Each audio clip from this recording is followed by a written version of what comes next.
Japan کے لوگ اپنے آپ کو سورج کی اولاد سمجھتے ہیں۔ ان کا خیال ہے کہ ان کی نسل دوسری نسلوں سے برتر ہے۔ انہیں حق ہے کہ وہ دوسری قوموں پر برتری حاصل کرے۔ اس ذہن نے ان کے یہاں اس نعرے کی صورت اختیار کی۔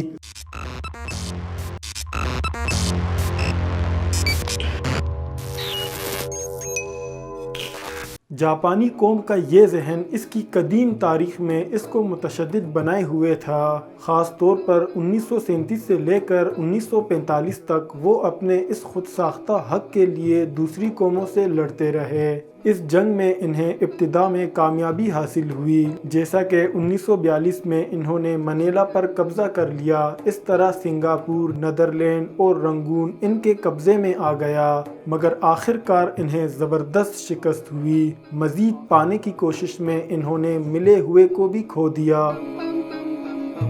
دوسری جنگ عظیم میں امریکہ اور جاپان ایک دوسرے کے حریف تھے۔ جاپان کے پاس سادہ بم تھے اور امریکہ نے اس کے مقابلے میں جوہری بم تیار کر لیے۔ اب دونوں کے درمیان طاقت کا توازن ٹوٹ گیا۔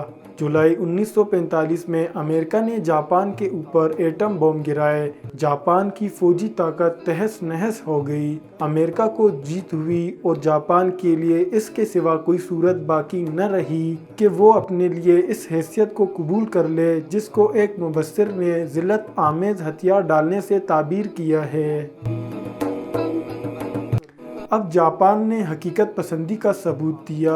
14 اگست 1945 کو شاہ جاپان ہیروہیٹو نے قوم کے نام ایک ریڈائی پیغام نشر کیا، جس میں کہا گیا تھا کہ ہم نے طے کیا ہے کہ آنے والی نسلوں کے لیے ایک عظیم امن کی بنیاد رکھیں اور اس مقصد کے لیے ناقابل برداشت کو برداشت کریں اور اس چیز کو بھی سہیں جو سہنے کے قابل نہیں۔ اس فیصلے کے مطابق جاپان نے 2 ستمبر 1945 کو اپنی شکست کے کاغذات پر دستخط کر دیے۔ اس نے جاپان کے اوپر امریکہ کی بالادستی تسلیم کر لی۔ جاپان کے لیے یہ فیصلہ کوئی معمولی فیصلہ نہ تھا۔ جاپانی قوم اب تک ذاتی برتری کے احساس پر کھڑی ہوئی تھی، اب اس حقیقت پسندی کے احساس پر کھڑا ہونا تھا۔ اب تک وہ بیرونی مخالف جذبات میں جی رہے تھے، اب اس کو خود احتسابی کے جذبات میں اپنے لیے زندگی کے راز دریافت کرنے تھے۔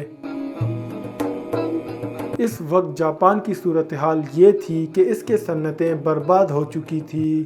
جنگی مجرم جنرل میکارتھر کو معاہدے کے خلاف جاپان کے اوپر مسلط کر دیا گیا تھا۔ کوریا، برما، سنگاپور، تائیوان اور دوسرے بیرونی مقبوضات کے علاوہ خود ملک کے کئی علاقے اس نے کھو دیے تھے، مثلاً جزیرہ کرافوٹو، اوکیناوا وغیرہ۔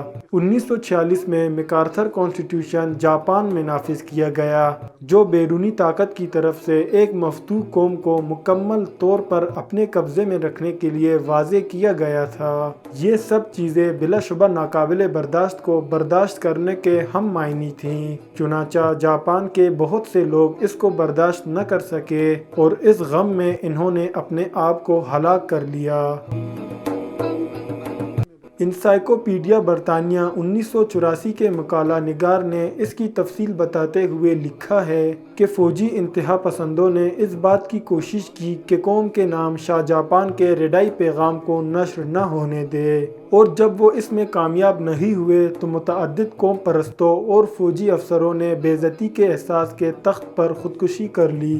جاپان نے حقیقت پسندی کا طریقہ اختیار کرتے ہوئے اپنے لیے نمبر 2 کی حیثیت کو قبول کر لیا، تاہم اس کا مطلب یہ نہ تھا کہ وہ ہمیشہ کے لیے دوسری حیثیت پر راضی ہو گیا ہے۔ اس کا مطلب صرف یہ تھا کہ طاقتور فریق سے ٹکراؤ کرتے ہوئے اپنے لیے تعبیر نو کا وقفہ حاصل کرنا۔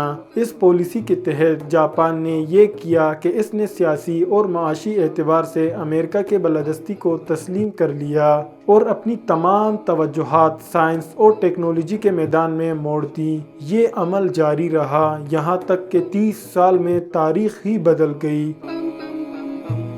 فوجی اعتبار سے زبردست جاپان نے اقتصادی اعتبار سے بالادست جاپان کی حیثیت حاصل کر لی۔ جاپان نے الیکٹرانکس اور دوسرے شعبوں میں اتنی اعلیٰ درجہ کے مصنوعات تیار کی کہ خود امریکہ کے لوگ اپنی ملک کی چیزیں چھوڑ کر جاپان کی چیزیں خریدنے لگے، کیونکہ وہ کوالٹی میں امریکہ سے بہتر تھیں اور قیمت میں امریکہ سے کم۔ اس صورتحال نے امریکی مدبرین کو سخت پریشان کر دیا تھا۔ امریکہ کے ایک سیاسی مدبر پی ٹی ولسن نے کہا کہ جاپان کے الیکٹرونک سامان ٹوکیو کے سوا ہر ایک کو برباد کر رہے ہیں۔ دوسری جنگ عظیم کے بعد جاپان امریکہ کا مقروض ہو گیا تھا۔ اب خود امریکہ جاپان کا مقروض بننے لگا۔ 1986 میں امریکہ کا جو سامان جاپان میں آیا اس کی قیمت $26 بلین تھی۔ اس کے مقابلے میں ہامان کا سامان جو امریکہ گیا ان کی قیمت $85 بلین تھی۔ اس طرح امریکہ اور جاپان کے درمیان تجارتی توازن ٹوٹ گیا۔ 1986 میں امریکہ کے مقابلے میں جاپان کا ٹریڈ سرپلس $85 بلین سے زیادہ تک پہنچ گیا۔